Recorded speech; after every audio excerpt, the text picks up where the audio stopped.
This is Real News Media TV, coverage you can trust. Please like, share, subscribe, and hit the notification bell. Select all for daily news updates. 3 St. James persons accused of Trelawny murder for court on March 3.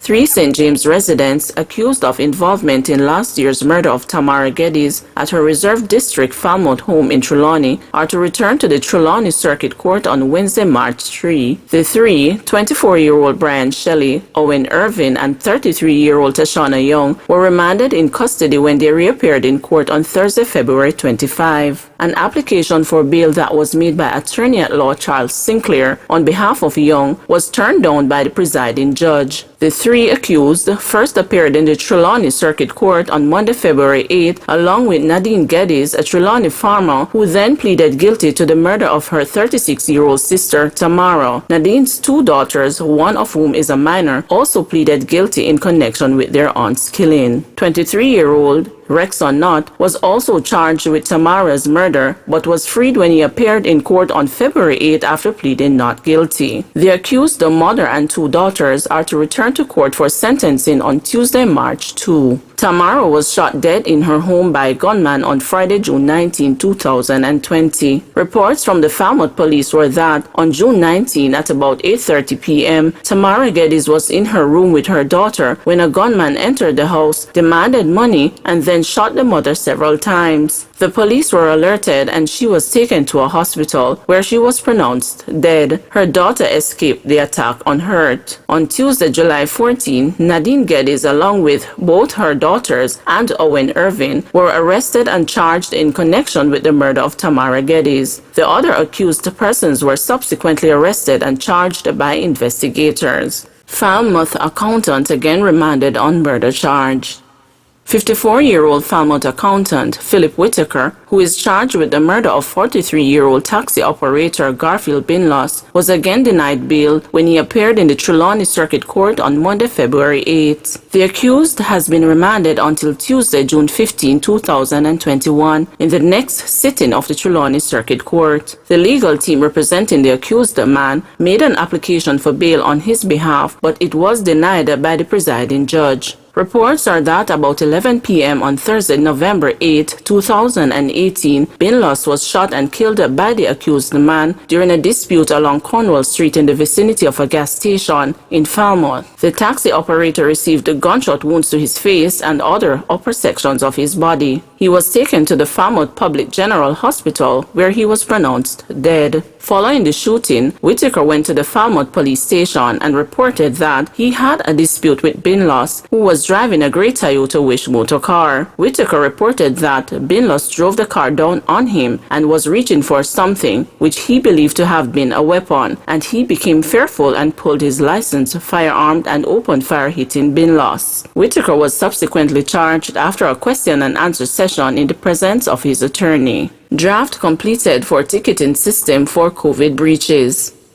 The government has advised that the drafting of the legislation for the long-awaited ticketing system for breaches of the coronavirus protocols has been completed. According to Prime Minister Andrew Holness, the legislation should go to Parliament in a few weeks. The ticketing system is to form part of efforts to ramp up enforcement of the COVID-19 restrictions to aid in curtailing the current spike in cases. The assurance of the drafting of the new legislation comes amid criticism from the opposition People's National Party that the government is yet to bring to Parliament legislation to dealing with the COVID-19 pandemic. But speaking on Friday during a tour of a National Water Commission project in the corporate area, Holness said members of the government have been engaged in discussions surrounding the implementation of new legislation for the ticketing system, as well as giving the security forces greater powers under the Disaster Risk Management Act. The police will tell you that they would welcome a change in the framework of enforcement under the Disaster Risk Management Act, stated Holness. Consider this, that the policeman in Halfway Tree sees a very high rate of compliance,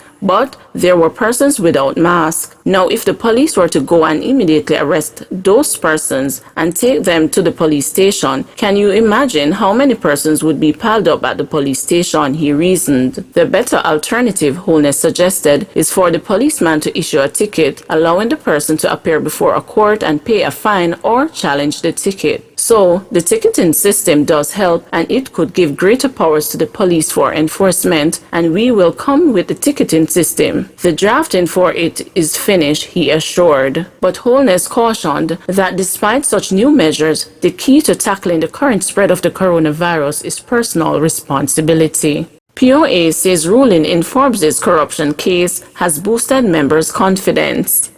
The Police Officers Association has welcomed Friday's ruling by the Court of Appeal overturning the conviction of former Senior Superintendent of Police James Forbes in a corruption case. Forbes had been found guilty of attempting to pervert the course of justice by then Senior Resident Magistrate Stephanie Jackson Hazley in 2014 after a trial in the then corporate-era criminal court. The charge stemmed from a meeting he admitted facilitating between businessman Bruce Bicknell and two police sergeants at his St. Andrew offices. The meeting was held 4 days after the two policemen arrested Bicknell for allegedly offering them a $2,000 bribe during a traffic stop in East Kingston in April 2012. Forbes had appealed the ruling, and on Friday morning, the Court of Appeal overturned the 2014 judgment. It also ordered that the $800,000 Jamaican dollars fine paid by Forbes be returned to him forthwith. In welcoming the ruling, the POA said it respected the former SSP for remaining steadfast in his pursuit of justice. The POA said the former SSP's victory has boosted the confidence of its members, who it says have been reassured by the ruling that their integrity will triumph in spite of any accusations leveled against them. For many years during his tenure at the Jamaica Constabulary Force, Mr. Forbes was the face recognized by the citizens of Jamaica as that of integrity, safety, reassurance, and standard bearer for the JCF. The POA acknowledges the fortitude displayed by Mr. Forbes since the beginning of the corruption charges and his arduous efforts over the past 6 years to demonstrate his innocence and to display the integrity that he was well known for, the POA said in a release. We recognize the impact that the previous decision had on his family and the diversion in what was viewed to be a progressive career path. However, we rest assured that justice has indeed been served, although prolonged, the association continued. The POA encourages Mr. Forbes and our serving officers to remain steadfast in your actions and to hold true to your principles, the POA concluded. Government promises efficiency, transparency, and equity in COVID vaccination rollout.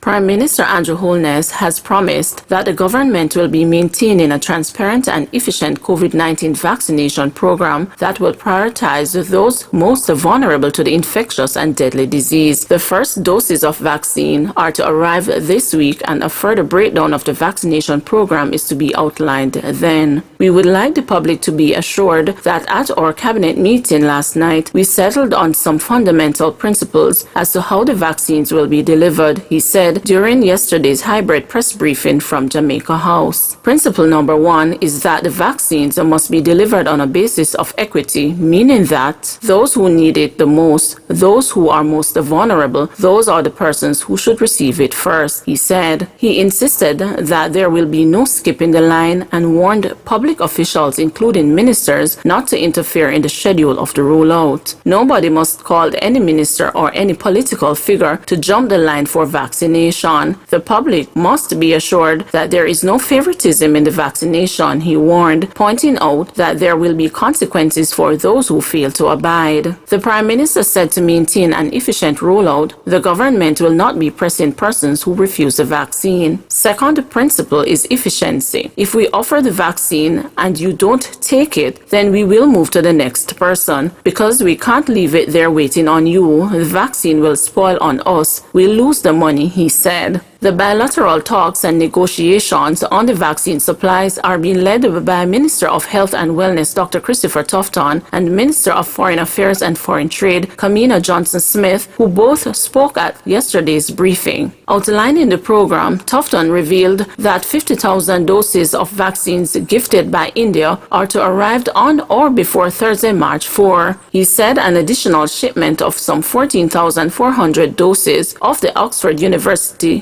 AstraZeneca vaccine is also expected to arrive on or before March 11 under the United Nations-backed COVAX facility. The vaccines will arrive from Amsterdam in the Netherlands. This supply represents a first installment of a total allocation of some 124,800 doses of vaccine under the COVAX arrangement in the first instance, said Tufton. A total of 900,000 are to be received under the facility by May to inoculate 450,000 people. Each person is to receive 2 doses of vaccine. He added that the country had secured a further 1.8 million doses of vaccines under the African Medical Supply Platform through CARICOM. The shipment is to begin in April. The mandate is to source and supply some 3.5 million doses of vaccine by March 2021 to apply to approximately 65% of the Jamaican population, Tufton said. The vaccination program is to commence with healthcare workers, government officials, the elderly, those 60 years and over, the Jamaica Defense Force, the Jamaica Constabulary Force, the Jamaica Fire Brigade, the Passport Citizenship and Immigration Agency, and persons working in the nation's primary and secondary schools, as well as early childhood institutions. Those prioritized represent some 450,000 people, 35% to 40% of whom have indicated that they will be taking the vaccine. A further 35% to 45% are unsure, and 25% to 30% say they will not take the vaccine. Our target is some 65% of that group, and based on the information that we have, again, it's further justification for what we've been saying all along, that there is still a lot of work to be done to get Jamaicans to appreciate the value of the vaccine and then taking the vaccine, Tufton said. He said achieving a percentage of 65 to 70% would allow the country to attain herd immunity. The full details of the vaccination program will be disclosed during the Health Ministry's press briefing on Thursday, the same day the first shipment of doses should arrive. Tufton said some 75 facilities have been identified across the country to administer the vaccines, and more than 550 healthcare workers have been trained. Please remember to like, share, subscribe, and hit the notification bell. Select all for daily news updates.